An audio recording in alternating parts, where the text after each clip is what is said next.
Hello, everybody. I'm just going to get right to my point today.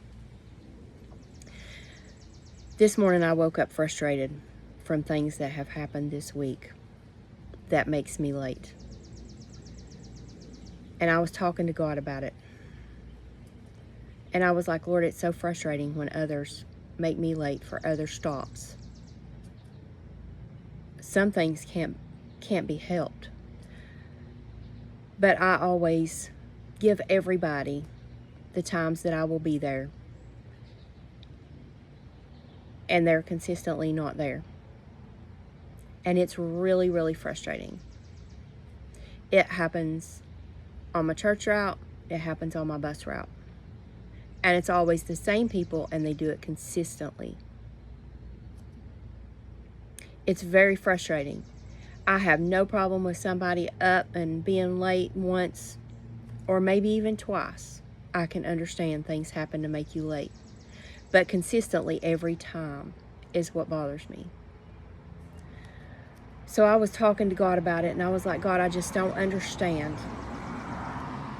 And it makes me feel frustrated. Lord, please take this frustration from me, because it makes me frustrated and it makes me agitated.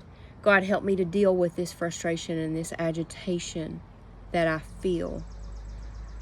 And he's like, well, what makes you frustrated and agitated? Is the fact that you are so diligent about being on time. And I was like, yes. And he's like, so let's talk through that.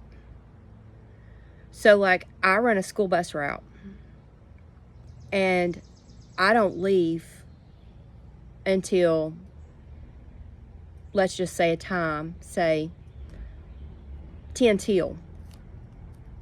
Okay, well, I will be there at least 40 minutes before that at my school bus. I check to make sure everything is okay with the bus. I make sure that I can crank the bus. And if I can't crank the bus, I am there in time enough to where that bus can be jumped off, or I can get another bus and still be on time for my route. That is what you'd call being ready and being prepared. Doing your due diligence to help you to be on time. Now, I'm not saying that you can never be late for my bus route. What I'm saying is people need to start doing their due diligence to be on time. Because the Lord won't wait. When he comes back, he won't wait. It says so in his word. Let's see a few verses, just a few. I'm just going to read you a few.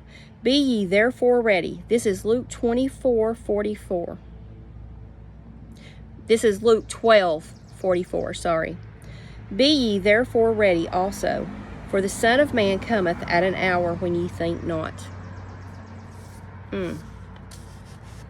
It says, be ye therefore ready.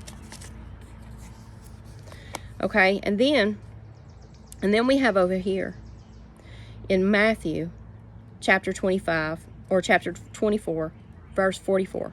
24, verse 44. There's something in the numbers too. You need to look that up.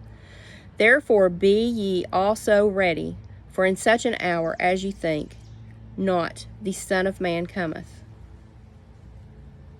Therefore be ye also ready, for in such an hour as ye think not, the Son of Man cometh. So let's find out what happens when you're not ready. The parable of the 10 virgins. Then shall the kingdom of heaven be likened unto the 10 virgins, which took their lamps and went forth to meet the bridegroom. And 5 of them were wise, and 5 were foolish. They that were foolish took their lamps, and took no oil with them. But the wise took oil in their vessels with their lamps. While the bridegroom tarried, they all slumbered and slept. And at midnight there was a cry made, Behold, the bridegroom cometh. Go ye out to meet him. Then all those virgins arose and trimmed their lamps. And the foolish said unto the wise, Give us of your oil, for our lamps are gone out."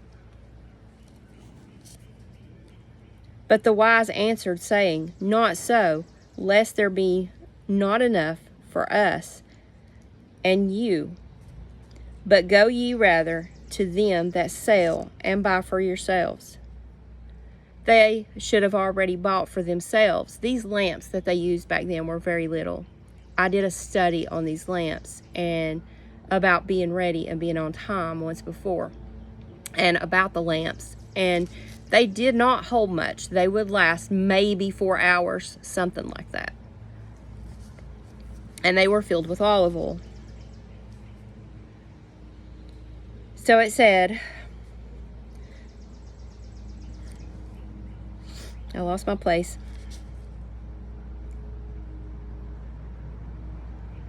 They that were foolish took their lamps and took no oil with them.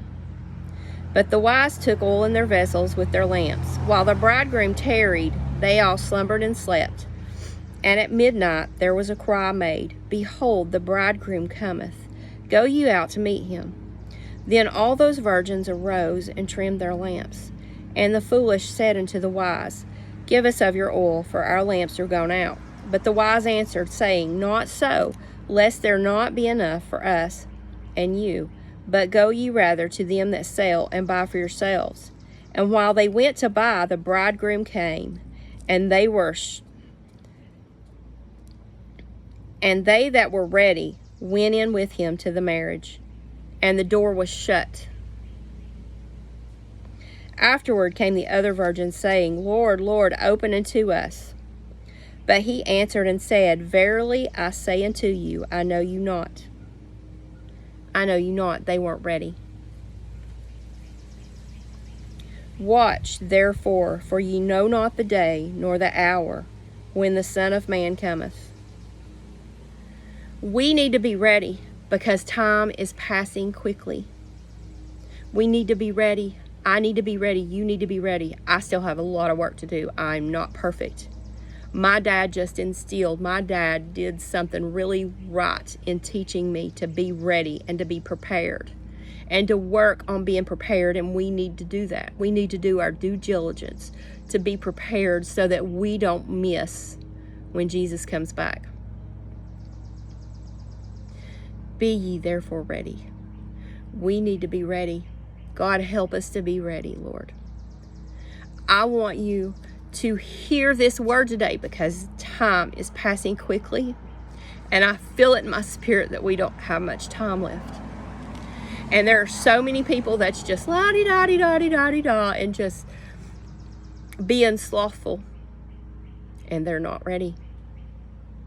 If you are not ready, please get there. And if you need to know how, you can message me anytime, and I will help you. In Jesus' name, I hope God blesses you all. I love you. God bless, and have a good day.